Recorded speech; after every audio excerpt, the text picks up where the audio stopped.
Mon fils a économisé 6200 € en 3 ans pour sa moto de cross électrique. Ma sœur l'a prise pour sa fille et l'a détruite. Mon père a minimisé l'incident. Le lendemain, j'ai retiré ma recommandation pour la bourse sportive de 110 000 € de ma nièce. Le cahier de composition était posé sur le comptoir de la cuisine, ouvert à la dernière page. L'écriture de mon fils, soignée et penchée, remplissait chaque ligne. La dernière entrée était entourée d'un stylo rouge. 6200 €. Fait. Jour de la moto. Jules avait 13 ans et il avait passé 3 ans à remplir ce cahier. Chaque euro consigné, chaque source enregistrée. 14 mars, pelouse de Monsieur Patisson, 25 €. 8 juin, argent d'anniversaire de l'oncle Christophe, 50 €. 22 août, laver la camionnette et les 2 chaises de patio de Madame Delgado, 30 €. 3 novembre, vendu de vieux jeux Xbox à Bruno, 45 €. 3 ans à tondre, laver, transporter, ramasser des feuilles, promener le chien du voisin, nettoyer le débarras d'un enseignant à la retraite de notre rue qui l'a payé 40 € et lui a donné un sac de bonbons. Chaque euro allait dans un bocal en verre sur sa commode. Chaque euro était consigné dans le cahier. 6 semaines avant le jour où tout a basculé, Jules et moi sommes allés chez le concessionnaire et avons acheté la moto, une Suron Light B, noir mat électrique. Ce n'était pas un vélo à pédales ou un jouet. C'était une moto tout-terrain électrique à couple élevé qui pouvait atteindre près de 50 km/h sur terrain plat et pesait plus de 45 kg. Une mauvaise accélération pouvait la faire déraper. Le concessionnaire a expliqué à Jules la réponse de l'accélérateur, le freinage régénératif et le coupe-circuit pendant 20 minutes avant de le laisser s'asseoir dessus. Il a fait à Jules une démonstration du coupe-circuit 3 fois avant de lui remettre la clé. 2200 € de moins que le modèle qu'il voulait à l'origine, ce qui signifiait qu'il lui restait assez pour un casque, des gants et un plastron. Il a payé en espèces. 6200 € en billets de 20, 10 et 5 €, sortis d'un bocal en verre ce matin-là. Le concessionnaire les a comptés 2 fois. Jules a signé le reçu avec une signature qu'il avait pratiquée dans les marges de ses devoirs de mathématiques depuis 1 mois. L'épargne n'avait pas été facile. Il y avait des périodes, surtout en hiver, où il n'y avait pas de pelouse à tondre ni de voiture à laver, et les entrées dans le cahier s'arrêtaient pendant des semaines. En janvier de la 2e année, Jules s'est assis à la table de la cuisine et a compté le bocal, il y avait 2100 €. Il s'attendait à plus. Il est resté assis un moment, puis s'est levé et a imprimé un dépliant proposant de déneiger les allées pour 15 €. Il les a collés sur les boîtes aux lettres de notre rue et de 3 rues plus loin. Ce mois-là, il a déneigé 14 allées et a gagné 210 €. L'entrée du cahier pour le 1er février disait, saison du déneigement, 210 € au total, 2310 €. Il avait dessiné un petit flocon de neige à côté. Il y a aussi eu des moments où l'argent a failli disparaître. Le 2e été, Bruno a eu une nouvelle console de jeu, et Jules en voulait une terriblement.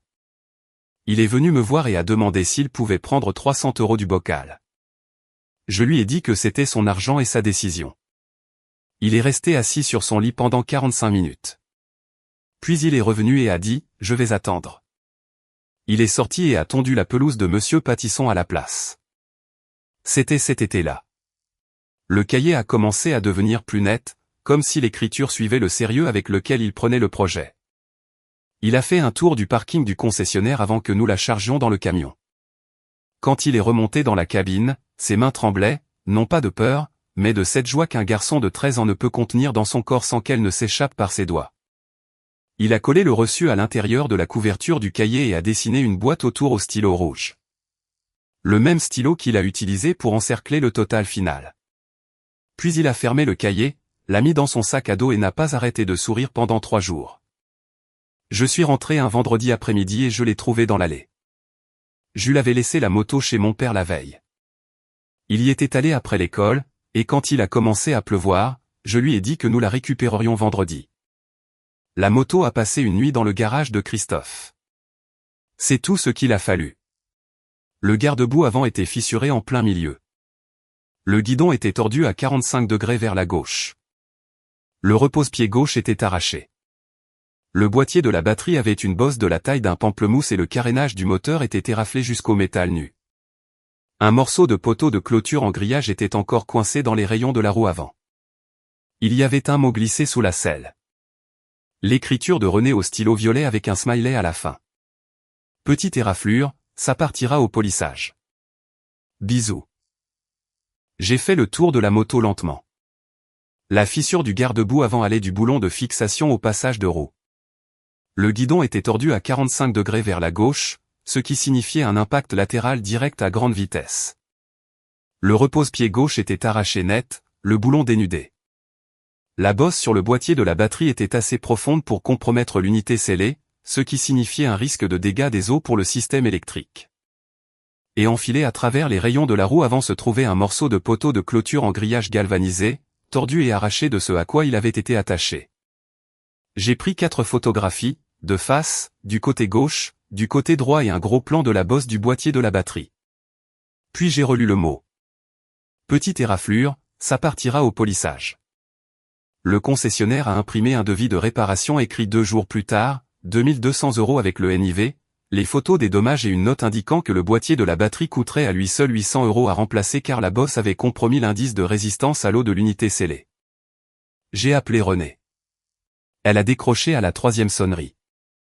Oh, Marianne, j'allais t'appeler. Sacha voulait juste l'essayer pour l'après-midi.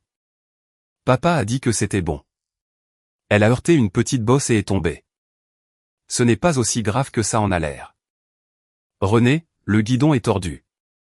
Le boîtier de la batterie est enfoncé. Il y a un poteau de clôture dans les rayons. C'est une moto électrique à couple élevé. Ce n'est pas un vélo. C'est une enfant. Les enfants tombent à moto. Ça ira. Ce n'est pas ma moto. C'est la moto de Jules. Il l'a payée lui-même. Alors il apprendra à partager. Écoute, je dois emmener Sacha à l'entraînement. On en reparle ce week-end. Elle a raccroché. Je suis resté dans l'allée à regarder la moto pour laquelle mon fils avait économisé depuis ses 10 ans et je n'ai pas bougé pendant une minute entière. Jules est rentré de chez Bruno à 17h30. Il a vu la moto du bout de l'allée et s'est arrêté de marcher. Il s'en est approché lentement, de la manière dont on s'approche de quelque chose qu'on s'est déjà perdu, et il s'est accroupi à côté et a touché le garde-boue fissuré avec 2 doigts. Il a passé sa main le long du guidon tordu. Il a regardé le repose-pied arraché, puis le boîtier de batterie bosselé, puis le poteau de clôture toujours coincé dans les rayons.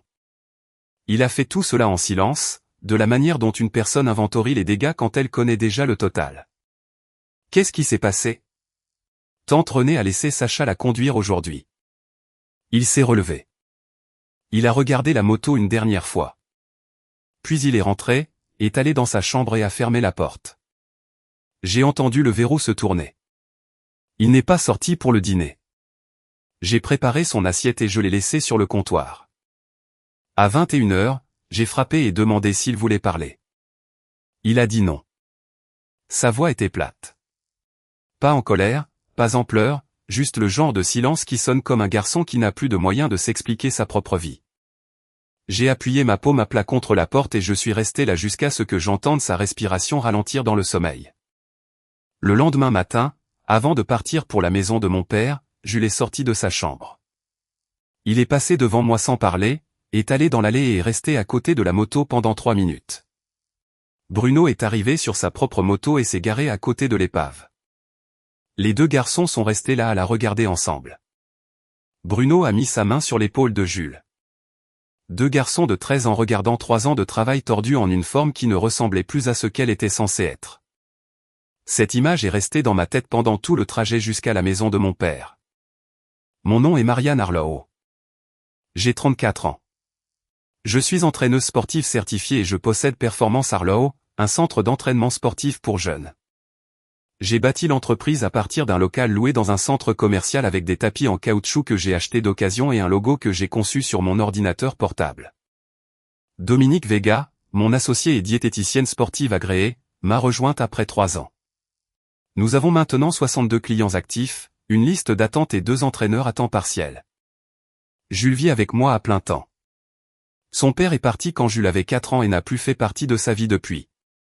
Chaque euro que Jules a économisé, il l'a économisé sans le revenu d'un deuxième parent, sans argent de poche de ma part, sans que personne ne lui offre de raccourci. Il l'a gagné de la même manière que j'ai bâti mon entreprise. Un travail à la fois, 1 € à la fois, une page de cahier à la fois. Ma sœur Renée a 3 ans de plus. Elle a épousé William Phelps à 24 ans et a eu Sacha la même année. Sacha a 17 ans maintenant, une sprinteuse, rapide et naturelle, le genre de gamine qui gagne le 100 mètres en cours de sport sans essayer. Renée a été le centre de l'attention de mon père d'aussi loin que je me souvienne. Quand j'ai ouvert Performance Arlo, Christophe est venu à l'inauguration, est resté 20 minutes et est parti pour regarder la compétition d'athlétisme de l'équipe junior de Sacha de l'autre côté de la ville. Quand j'ai décroché mon premier contrat avec le département sportif d'un lycée local, Christophe a dit « C'est bien, Marianne. Peut-être que ça se transformera en quelque chose. » Tout ce que je construisais était provisoire à ses yeux. Tout ce que Renée faisait était permanent. Notre mère est décédée quand j'avais 22 ans. C'est elle qui équilibrait la balance. Après la mort de maman, la balance a penché et personne ne l'a corrigée. J'ai arrêté d'attendre une correction. Je me suis adapté au poids.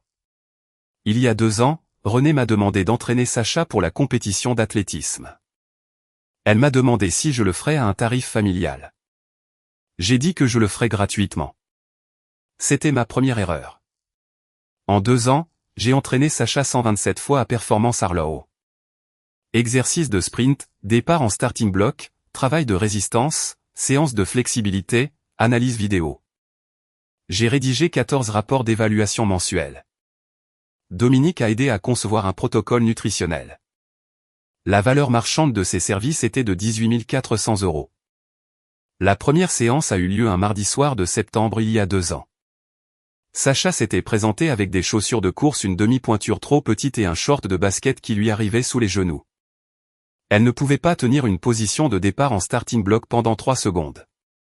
Ses fléchisseurs de la hanche étaient raides. Sa poussée de bras était lâche. Sa fréquence était de la vitesse brute sans technique, le genre de capacité naturelle qui impressionne en cours de sport et s'effondre au niveau compétitif. Je l'ai reconstruite de fond en comble. Mobilité de la cheville, schéma de charnière de hanche, mécanique de la phase de poussée. J'ai filmé ces sprints et les ai revus image par image sur mon ordinateur portable à minuit après que Jules soit au lit. J'ai rédigé des rapports qui suivaient son temps sur 40 mètres au centième de seconde près. Dominique a conçu un plan de repas qui équilibrait ses besoins caloriques avec sa charge d'entraînement. Je lui ai prêté un rouleau en mousse, un ensemble de bandes de résistance et une paire de pointes de compétition lorsque Renée a dit que la famille ne pouvait pas se permettre d'en acheter de nouvelles. Je l'ai conduite à 3 compétitions sur invitation avec ma propre essence, j'ai payé 2 frais d'inscription de ma poche et je suis resté dans le froid à 6 h du matin le samedi avec un chronomètre et un presse-papier pendant que la jambe de Sacha tremblait pendant les intervalles.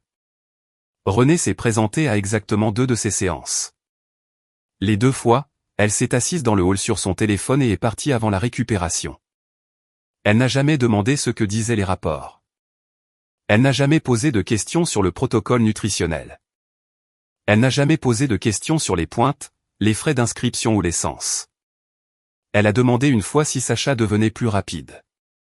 Et quand je lui ai montré la progression des temps sur mon ordinateur portable, elle l'a regardé pendant 4 secondes et a dit « Super. Continue comme ça. » C'était toute l'implication de Renée dans les 2 ans d'entraînement de sa fille, et elle en parlait sur les réseaux sociaux comme si elle avait été là à chaque répétition.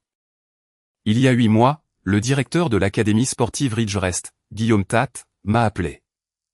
Guillaume et moi avions travaillé ensemble il y a des années quand il entraînait dans un collège communautaire. Il fait confiance à mes évaluations.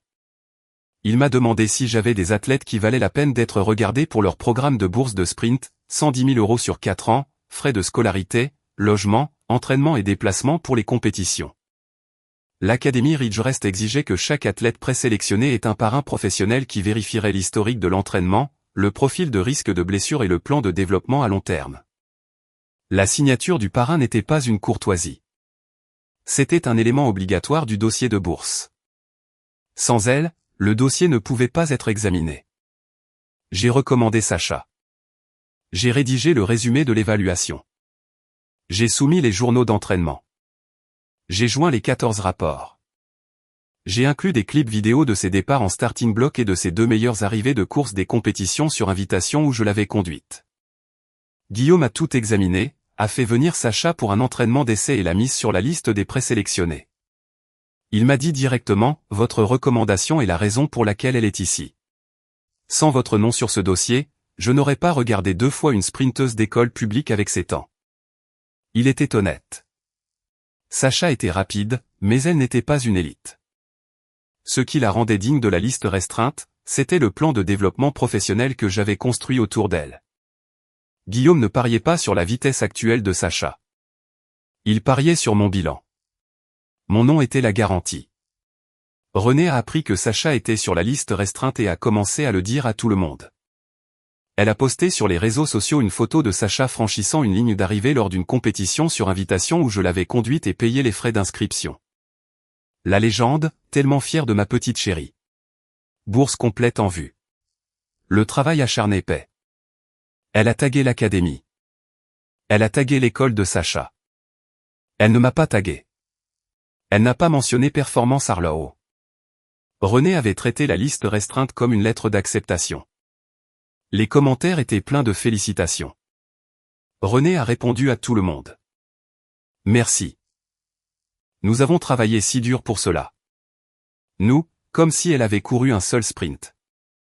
Comme si elle avait rédigé une seule évaluation. Quand j'ai vu les publications, j'ai senti quelque chose bouger derrière mes côtes. Je n'ai rien dit. Je me suis dit que le travail parlait de lui-même. C'était ma deuxième erreur. Samedi matin, le salon de mon père. Christophe Arlow était assis dans son fauteuil avec la télévision allumée derrière lui, le volume bas. Il y avait une photo encadrée de Sacha franchissant une ligne d'arrivée sur la cheminée. Il n'y avait pas de photo de Jules. Il n'y avait jamais eu de photo de Jules dans cette pièce. René se tenait près de l'embrasure de la porte de la cuisine, les bras déjà croisés, ce qui me disait qu'elle avait été briefée. Christophe l'avait appelé. Il s'était coordonné. C'était une défense préparée. Je suis entré en portant le garde-boue fissuré et je l'ai posé sur la table basse. C'est celui de la moto de Jules. René l'a donné à Sacha hier sans me demander mon avis ni celui de Jules. Sacha l'a encastré dans une clôture. Le devis écrit du concessionnaire est de 2200 €. J'aimerais savoir comment René compte payer. René a croisé les bras. C'est une moto, Marianne. Sacha l'a empruntée pour un après-midi. Elle est tombée. C'est ce qui arrive quand les enfants font de la moto. Elle a heurté une clôture en grillage assez fort pour arracher un repose-pied et bosseler un boîtier de batterie scellé. C'est une moto électrique à couple élevé, pas un vélo à pédales. Christophe s'est agité dans son fauteuil. Les motos, ça se remplace. Les bourses, non. Marianne, tu as toujours fait des montagnes de petites choses. Laisse tomber. Jules a économisé 6200 € en 3 ans. Il a 13 ans. Cette moto n'est pas une petite chose. René s'est avancé. Son menton était levé et sa posture était celle d'une femme à qui on a dit qu'elle avait raison si souvent qu'elle ne vérifie plus. Ton fils a passé 3 ans à économiser pour un jouet. Ma fille est sur le point de gagner une bourse de 110 000 € parce qu'elle a un vrai talent. Tu gères une salle de sport avec des tapis en caoutchouc et un logo que tu as imprimé chez Bureau en gros. J'élève une athlète. Ne prétends pas que le petit passe-temps de ton fils est au même niveau que ce que Sacha est en train de construire. Et ne prétends pas que ta recommandation a fait la moindre différence. Elle l'a mérité sur la piste. La pièce est devenue silencieuse. Christophe a hoché la tête depuis son fauteuil. Pas un grand hochement. Juste le petit accord automatique d'un homme qui est d'accord avec sa fille préférée depuis 37 ans sans en examiner la raison. J'ai regardé René pendant longtemps. J'ai regardé le garde-boue sur la table basse, la fissure qui allait du boulon au passage de roue. J'ai regardé la photo encadrée de Sacha sur la cheminée et le mur vide où une photo de Jules n'avait jamais été. J'ai regardé mon père qui regardait toujours le match de baseball par-dessus mon épaule.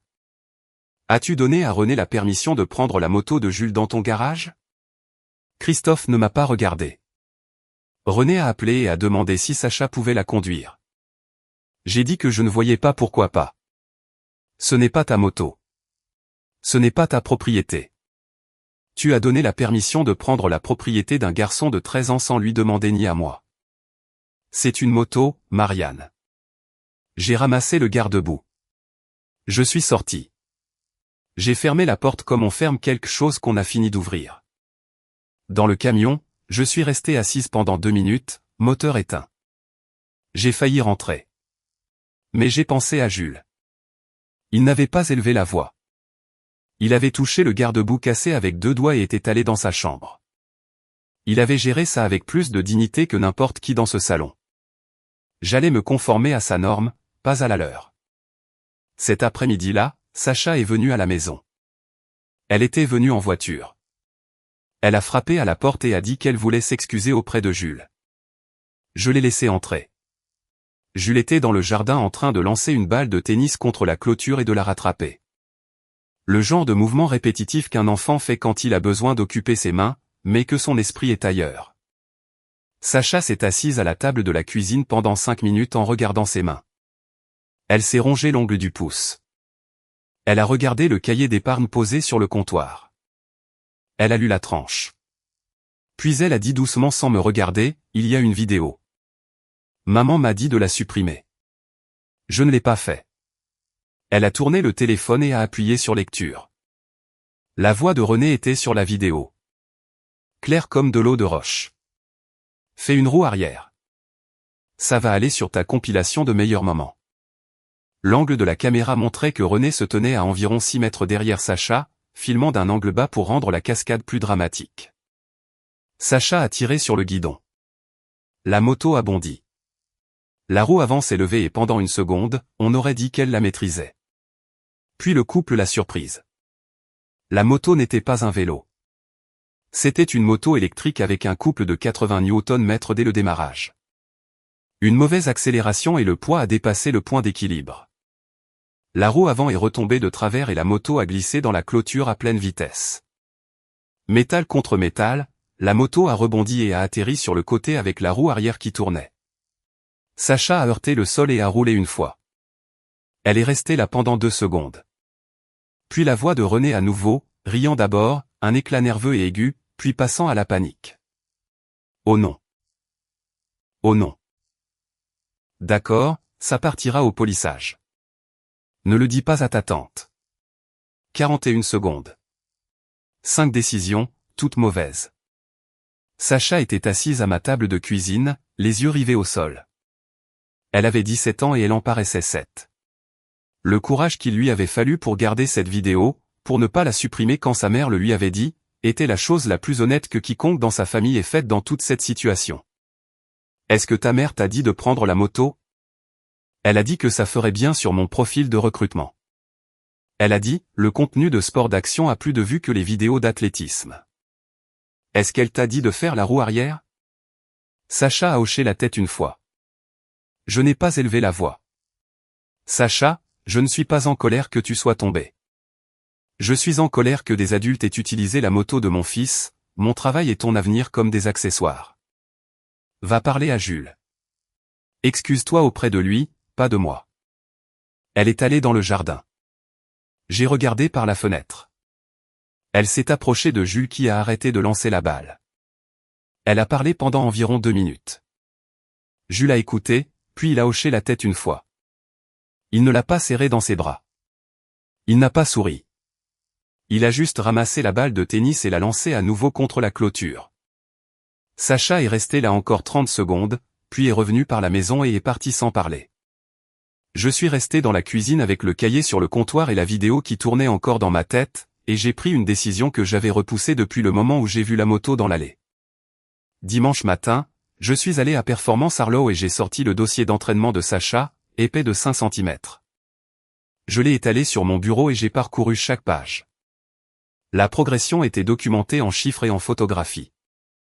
Une fille qui pouvait à peine tenir un départ en starting block devenant une sprinteuse qui a amélioré son temps sur 40 mètres de 9/10 de seconde en 14 mois.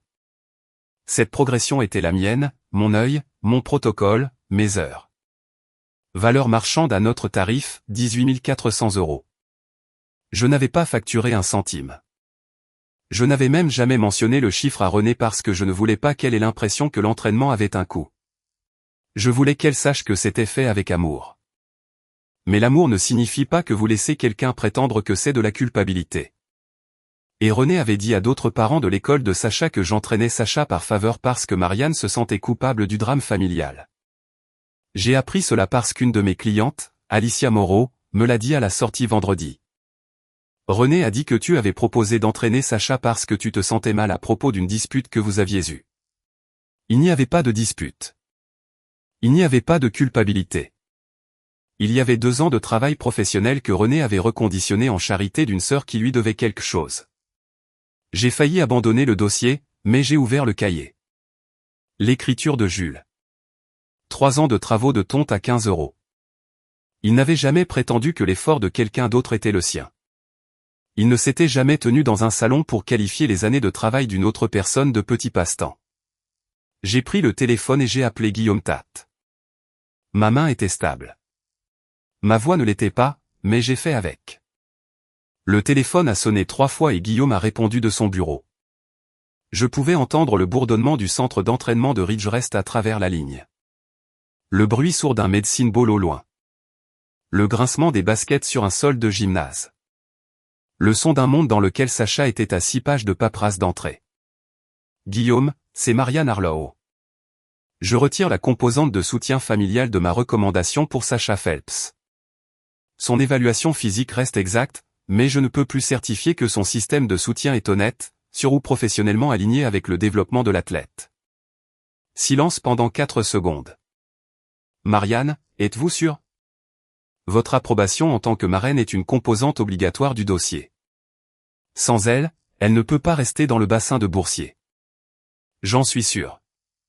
Sacha peut toujours postuler via le bassin ouvert la saison prochaine, mais je ne laisserai pas mon nom porter un dossier qui est construit sur une représentation malhonnête de son historique d'entraînement. Guillaume a expiré lentement. Je comprends. Je noterai le retrait et la déplacerai vers la voie des candidats généraux. La bourse de développement est hors de question sans parrain. Je suis désolé pour Sacha. Elle a un réel talent. Elle en a. Ce n'est pas le problème. Voulez-vous que je dise quelque chose à la famille? Ils l'entendront de ma part.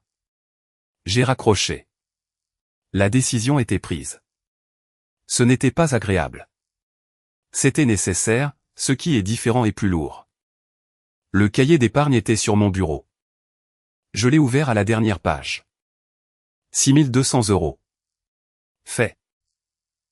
Jour de la moto. Le cercle au stylo rouge ressemblait maintenant à une cible. Je l'ai fermé et l'ai mis dans mon sac. Puis j'ai ouvert mon ordinateur portable et j'ai rédigé une déclaration. Je l'ai intitulée « Déclaration de valeur et demande de restitution ». Chaque séance consignée, chaque rapport signé, 127 séances à 145 €. Total 18 415 €. Condition, demande de remboursement dans les 30 jours ou réponse écrite par l'intermédiaire d'un avocat. J'ai imprimé 2 copies, signé les 2, et en ai posté une à René et une à son mari, William Phelps, à leur adresse personnelle. Les timbres ont coûté 1,30 € chacun. C'était la partie la moins chère de ces 2 années. Dominique était dans la zone d'entraînement quand je suis sorti du bureau. Elle observait à travers la cloison vitrée depuis 1 heure. Elle s'est approchée et s'est appuyée contre le cadre de la porte, les bras croisés et la tête penchée comme elle le fait quand elle est sur le point de dire quelque chose qu'elle retient depuis un moment. Tu l'as retiré. Oui. Bien. Cette recommandation portait ton nom. Ton nom n'a pas sa place à côté de gens qui pensent que ton travail est une faveur. Dominique m'avait dit quelque chose 3 semaines plus tôt que je n'étais pas prête à entendre. Nous fermions après une séance tardive. Et elle a dit, Marianne, tu as donné à cette famille 2 ans de travail gratuit et ils ne t'ont jamais remercié en public une seule fois. Ils te remercient dans ta cuisine où personne ne peut l'entendre. Ce n'est pas de la gratitude. C'est de la gestion. J'avais balayé ça d'un revers de main. Je ne le balayais plus. Lundi après-midi, j'ai invité René et Christophe à Performance Harlow pour discuter d'une solution pour la situation de la moto. René est venu en s'attendant à négocier un petit paiement, peut-être quelques centaines étalées sur des mois. Elle est entrée dans la zone d'entraînement et a regardé autour d'elle l'installation pour laquelle elle n'avait jamais payé 1 €. Les tapis en caoutchouc qu'elle avait méprisés. Le logo sur le mur dont elle s'était moquée. Les portiques de chronométrage que sa fille avait franchis 127 fois gratuitement. Le tableau blanc au fond du mur avait encore le dernier entraînement de Sacha écrit de ma main.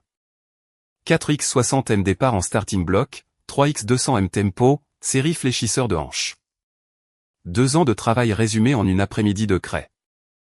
Dominique était assise à la réception. Elle avait une pile de dossiers clients devant elle, mais elle ne les lisait pas. Elle était là parce que je lui avais demandé, et parce qu'elle comprenait que certaines conversations ont besoin d'un témoin qui n'a pas d'enjeu dans le résultat, mais qui comprend le poids de chaque mot prononcé. Renée s'est assise. Christophe se tenait près de la porte, les mains dans les poches. Je suis resté debout derrière mon bureau avec le dossier d'entraînement de Sacha et le cahier d'épargne à portée de main. Renée, quand Sacha a-t-elle appris à conduire une moto de cross? Elle est athlétique. Elle apprend vite les choses. En un après-midi sur une moto électrique à couple élevé qu'elle n'avait jamais vue. Renée n'a pas répondu. Qui filmait? L'atmosphère a changé. La posture de Renée s'est raidie.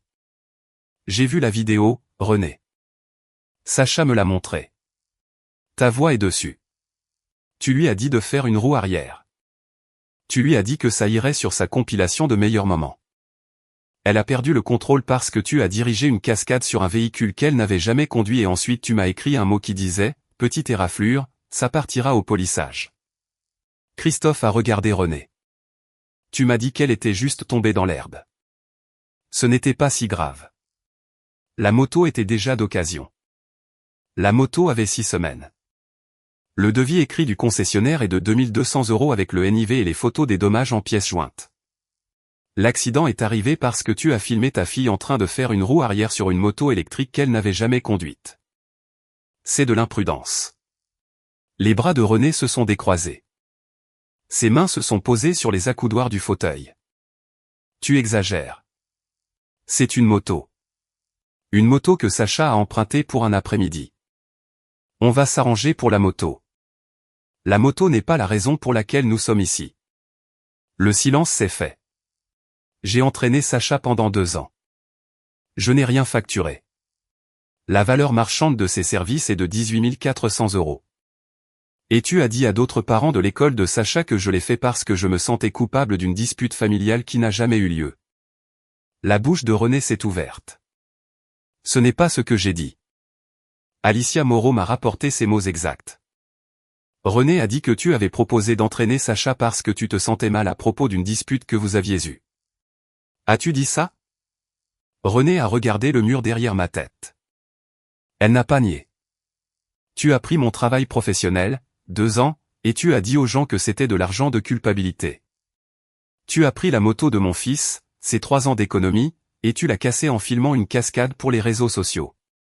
Tu as posté sur la bourse de Sacha et n'as jamais mentionné mon nom ou mon établissement. Et quand je suis venu chez papa pour demander de l'argent pour les réparations, tu as qualifié mon entreprise de « salle de sport avec des tapis en caoutchouc et un logo que j'ai imprimé chez Bureau en gros ». J'ai ouvert le dossier d'entraînement sur mon bureau. Sacha est rapide. Mais elle a couru sur mon sol, mes heures, mes rapports et mon nom. Je reprends mon nom. Renée est devenue blanche, pas rouge. Le genre de pâleur qui commence sur les bords des lèvres et se propage vers l'intérieur jusqu'à ce que le visage semble avoir été vidé de son sang par derrière. Ses mains agrippaient les accoudoirs du fauteuil. Qu'est-ce que ça veut dire? J'ai appelé Guillaume Tate ce matin.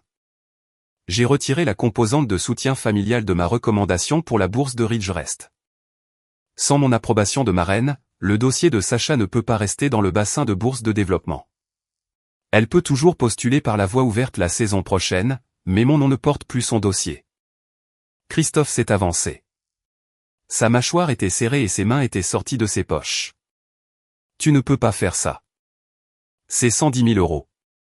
C'est ma recommandation, mon nom, ma réputation professionnelle. Je l'ai mise en avant et j'ai le droit de la retirer quand les circonstances changent, et les circonstances ont changé. C'est mesquin, Marianne. C'est punir Sacha pour quelque chose que Renée a fait. C'est protéger mon nom professionnel d'une famille qui traite mon travail comme une faveur et les économies de toute une vie de mon fils comme un accessoire pour une vidéo sur les réseaux sociaux. La moto est ce qui s'est cassé. La recommandation est ce que j'ai construit et je n'attacherai pas mon nom à un dossier qui déforme qui a fait le travail. La voix de Renée s'est brisée. Je paierai pour la moto. Les 2200 € en entier, tout de suite. Je te ferai un chèque ce soir. La moto n'est plus le problème, Renée. Tu as dit à d'autres parents que mon travail était de la charité par culpabilité. Tu t'es attribué le mérite de 2 ans de mon travail professionnel. Tu as laissé ta fille conduire un véhicule qu'elle n'avait jamais touché et filmer une cascade qui a détruit quelque chose qu'un garçon de 13 ans a mis 3 ans à gagner. Et tu m'as écrit un mot avec un smiley. J'ai posé la demande de restitution sur le bureau. C'est une déclaration de la valeur des services d'entraînement. 18 415 €. Si tu veux argumenter que c'était un cadeau, tu peux le faire par l'intermédiaire de mon avocat. René a regardé la demande. Sa bouche a bougé, mais rien n'est sorti.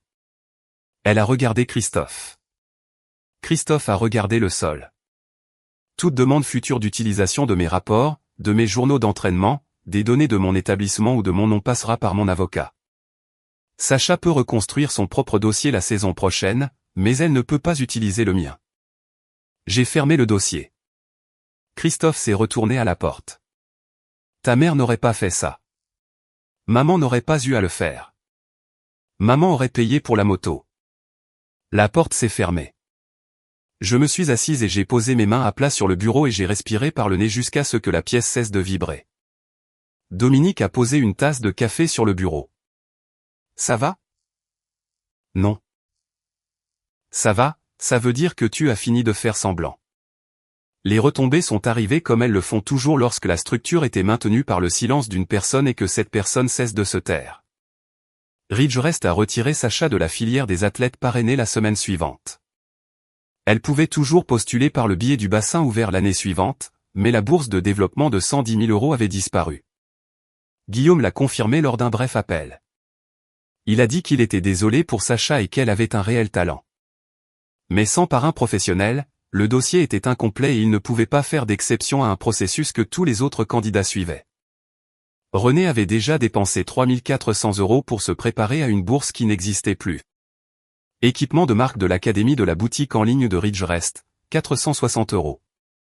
Un vol aller-retour et un hôtel pour une visite du campus qui n'aurait jamais lieu, 780 €. Un acompte pour un appartement du premier semestre près du campus de l'académie, 2160 €, non remboursable, signé 3 semaines avant l'incident de la moto. René avait traité la liste restreinte comme une lettre d'acceptation et ses dépenses reflétaient l'écart entre la confiance et la certitude. Cet argent était parti, pas gelé, pas contesté, juste dépensé pour une version de l'avenir qui n'existait plus. La demande de restitution est arrivée chez eux un mercredi. William l'a ouverte ce soir-là. Il m'a appelé le lendemain matin. Marianne, c'est sérieux? 18 000 €. Chaque séance est consignée. Chaque rapport est signé. La déclaration reflète le tarif du marché pour l'entraînement sportif privé des jeunes. William est resté silencieux pendant 10 secondes. Elle m'a dit que tu avais proposé. Elle m'a dit que c'était familial. J'ai proposé. Et puis ta femme a dit à d'autres parents que je l'ai fait parce que je me sentais coupable de quelque chose qui n'est jamais arrivé. J'ai fini de proposer. William n'a pas discuté. Il a dit, je dois parler à René, et a raccroché. Je n'ai pas demandé de détails sur leur mariage. Leur mariage n'était pas mon dossier. Alicia Moreau et une autre parente nommée Petra m'ont appelé la même semaine. Toutes deux avaient entendu la version de René sur la faveur coupable. Toutes deux avaient maintenant entendu la vérité. La nouvelle s'est répandue dans le réseau des parents d'athlètes comme l'eau s'infiltre dans une fissure, lentement au début, puis partout. René était dans le comité de planification de la collecte de fonds pour les sports de printemps.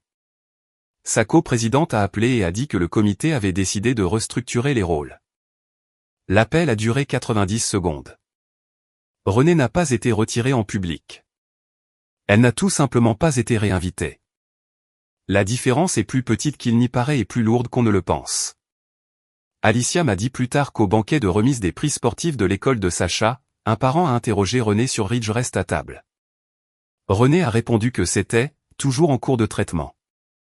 Personne à table ne l'a cru. La correction dans cette histoire n'était pas une ordonnance du tribunal. C'était une communauté qui réalisait lentement le travail de qui René s'était approprié et qui ajustait tranquillement ce qu'elle était prête à accepter d'elle. J'ai failli appeler René pendant ces semaines, non pas pour m'excuser, non pas pour offrir de nouveau la recommandation, juste pour lui demander si elle avait jamais prévu de dire les 2 mots qui auraient empêché tout cela. Mais chaque fois que je prenais le téléphone, je regardais le cahier sur mon bureau, l'écriture de Jules. 3 ans, 15 € à la fois. Et je reposais le téléphone. Il n'avait jamais demandé d'excuses pour la moto. Il n'avait jamais rien exigé de personne. Il était juste allé dans sa chambre, avait fermé la porte à clé et avait géré la situation comme un garçon gère une blessure quand il ne sait pas encore qu'il y a des gens dans le monde qui se battront pour lui. J'allais être l'une de ces personnes, même si cela me coûtait une sœur. 3 semaines après le retrait, Sacha s'est présentée à ma porte, seule, veste de survêtement, yeux gonflés. Elle était venue sans le dire à René, du moins c'est ce qu'elle a dit. Mais le moment était trop précis et le script trop propre pour une jeune de 17 ans qui n'avait pas été coachée. Tante Marianne, s'il te plaît, rappelle Monsieur Tate. Je sais que ma mère a fait une erreur, mais c'est ma chance. Je travaille pour ça depuis la seconde. S'il te plaît. J'ai regardé Sacha. Elle avait 17 ans. Elle n'était pas sa mère, mais je savais qui avait écrit ces lignes. Est-ce que ta mère t'a dit de venir ici? Sacha n'a pas répondu. Son silence était la réponse. Je suis rentré et je suis revenu avec le cahier d'épargne. Je l'ai ouvert à la dernière page. 6 200 €. Fait. Jour de la moto. Je l'ai tendu à Sacha. Ton cousin a consigné chaque euro pendant 3 ans. Il a tondu des pelouses en août. Il a vendu ses propres jeux. Il a promené un chien tous les matins à 6h30 pendant 4 mois. Lis la dernière ligne. Puis rentre chez toi et demande à ta mère pourquoi elle a pensé que ça n'avait pas d'importance. Tu peux reconstruire ton propre dossier la saison prochaine, Sacha, mais tu ne peux pas utiliser le mien. Sacha a lu les entrées, la lèvre pressée contre ses dents. Elle a rendu le cahier et est allée à sa voiture sans parler. Elle est restée assise dans le siège du conducteur pendant 2 minutes avant de démarrer le moteur. J'ai fermé la porte. Sacha a dit à Jules des mois plus tard, quand ils se sont reparlés, que René avait essayé de rédiger des excuses 6 fois. Elle ouvrait l'application de notes, tapait quelques mots, les supprimait, recommençait et abandonnait. Elle n'en a jamais envoyé. Jules a dit qu'elle aurait pu simplement dire pardon. Sacha n'avait pas de réponse à cela. J'ai payé le concessionnaire pour réparer la moto directement. Le boîtier de la batterie a mis 3 semaines à arriver car l'unité scellée devait être commandée au fabricant. Quand la moto est revenue, propre et redressée, le garde-boue remplacé, le guidon droit, le nouveau repose-pied boulonné, Jules en a fait le tour une fois et a passé sa main le long du garde-boue comme il avait touché celui qui était fissuré la première nuit. Puis il a fait un tour du pâté de maison et l'a garé dans le garage. Il n'a pas reconduit pendant 2 semaines. La guérison est plus lente que la réparation. La moto était réparée. Ce que la moto signifiait pour lui rattrapait encore son retard. Un samedi soir, 5 weeks après le retrait, j'étais assise sur le porche arrière avec un verre d'eau. L'air était chaud et les insectes n'étaient pas encore sortis. Jules était à côté de moi sur la marche. Le cahier d'épargne était ouvert sur ses genoux. Il avait tourné à une nouvelle page et écrivait une nouvelle première entrée. Pourquoi économises-tu? Je ne sais pas encore, mais je sais comment y arriver. La moto réparée était dans le garage, propre et silencieuse. Il la reconduirait quand il serait prêt. Et quand il le ferait, il la conduirait en sachant que chaque partie, chaque boulon et chaque heure d'économie lui appartenait parce qu'il l'avait mérité. Personne ne pouvait lui enlever ça. Ni l'accident, ni le mot, ni le smiley au stylo violet. Les anciennes entrées étaient toujours là. 3 ans d'entre elles. L'encre était passée sur les premières pages. La dernière moitié du cahier était vide. En attente. La voiture de Dominique s'est garée dans l'allée. Elle avait apporté une pizza. Sa fille est sortie de la banquette arrière et a couru vers le Porsche. Jules a fermé le cahier et est rentré chercher des assiettes. Il est revenu avec 4 assiettes en carton, une pile de serviettes et le genre d'efficacité soignée qui vous dit qu'un garçon a appris à s'occuper des petites choses parce qu'il sait que les petites choses sont celles qui comptent. Nous avons mangé de la pizza sur des assiettes en carton dans la dernière bonne lumière du soir. Jules a montré à la fille de Dominique un tour de cartes qu'il avait appris sur une vidéo YouTube. Il s'est trompé 2 fois et a réussi la 3e fois, et elle a applaudi et lui a demandé de le refaire. Il a battu le jeu avec ses petites mains et a recommencé, patient, prêt à échouer à nouveau devant quelqu'un qui regardait. Quelque part en ville, l'Instagram de René montrait toujours la publication sur la bourse d'il y a 6 semaines. 340 j'aime, 47 commentaires disant « Félicitations ». René ne pouvait pas la supprimer car les gens demanderaient pourquoi. Elle ne pouvait pas la laisser car ce n'était plus vrai. Elle trônait sur son fil d'actualité comme un reçu pour quelque chose qui avait été acheté à crédit et retourné sans remboursement. J'ai regardé le cahier posé sur la marche où Jules l'avait laissé, à moitié plein de ce qu'il avait fait, à moitié vide de ce qu'il ferait ensuite. Mon fils a gagné chaque euro dans ce cahier. Ma sœur n'a même pas pu gagner des excuses.